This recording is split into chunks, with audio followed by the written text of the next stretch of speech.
لیکن دوسری طرف میں آپ کو بتانا چاہتا ہوں کہ اس میں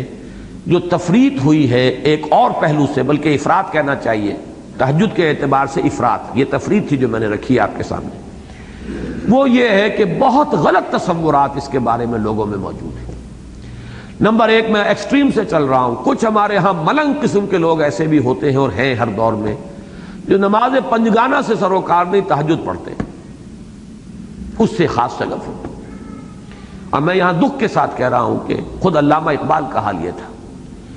نماز کے لیے اہتمام ان کا وہ کہ نماز مسجد میں جا کے پڑھتے ہو، یہ تو ثابت ہے، کوئی شخص بھی نہیں کہتا کہ وہ نماز مسجد میں پڑھتے تھے۔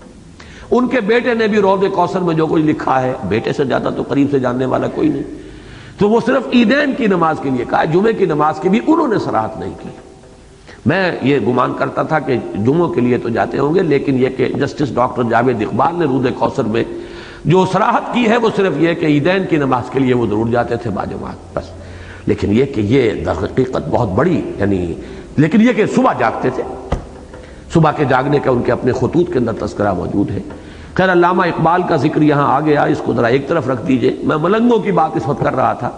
کہ یہ ملنگ کچھ لوگ ہوتے ہیں کہ جو بقیہ نمازوں سے سروکار نہیں لیکن تہجد پڑھتے ہیں اور سمجھتے ہیں بس اصل نماز یہی ہے۔ یہ گویا کہ بالکل دوسری ایکسٹریم ہے، گمراہی کی انتہائی جو ہے وہ بات ہو سکتی ہے، جس سے اللہ تعالیٰ ہمیں پناہ میں رکھے۔ پھر میں نے بعض جگہ پر یہ دیکھا ہے، بلکہ اکثر جگہوں پر دینی اداروں میں بھی آپ کو یہ نظر آئے گا، دینی جماعتوں میں بھی نظر آئے گا کہ نماز باجماعت پنج وقتہ کا وہ اہتمام نہیں ہوتا۔ بڑی تیزی سے ہلکی پھلکی سی قرات، تیزی کے ساتھ نماز پڑھی،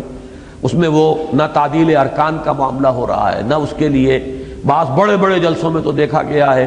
کہ وہ لاؤڈ سپیکر بھی بعض حضرات چونکہ نہیں لگاتے ہیں تو وہ مجمع لاکھوں کا ہے، اور عجیب افراتفری ہے کہ کوئی سجدے میں ہے تو کوئی کھڑا ہو گیا، یہ ناداں گر گئے سجدے میں جب وقت قیام آیا، یہ افراتفری۔ نماز باجماعت کا جو اہتمام ہونا چاہیے، در حقیقت اسی لیے میں نے بار بار لفظ استعمال کیا تھا کہ بدل یہ ہے، یہ بدل ہے،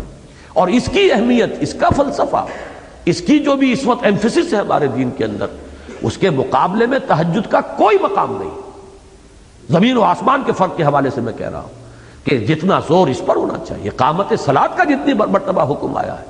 قیام اللیل کا تو ایک حکم تو یہاں آیا ہے، اور اس کے بعد جو ہے صرف تہجد کا ذکر سورہ بنی اسرائیل میں وَمِنَ اللَّيْلِ فَتَہجَّد میں، باقی پورے قرآن مجید میں زور، تکرار، اعادہ، ایمفیسس، وہ تو در حقیقت اس نماز پنجگانہ، نماز باجماعت کا ہے۔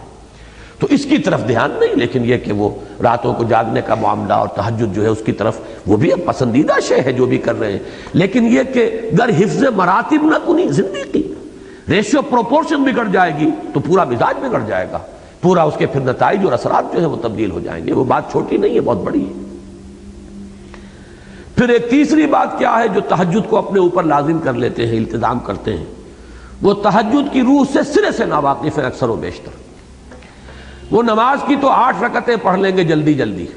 10-12 منٹ میں ختم، اور پھر بیٹھ کر وہ اپنا ضرب لگائیں گے، زور ذکر کریں گے، اشغال ہوگا،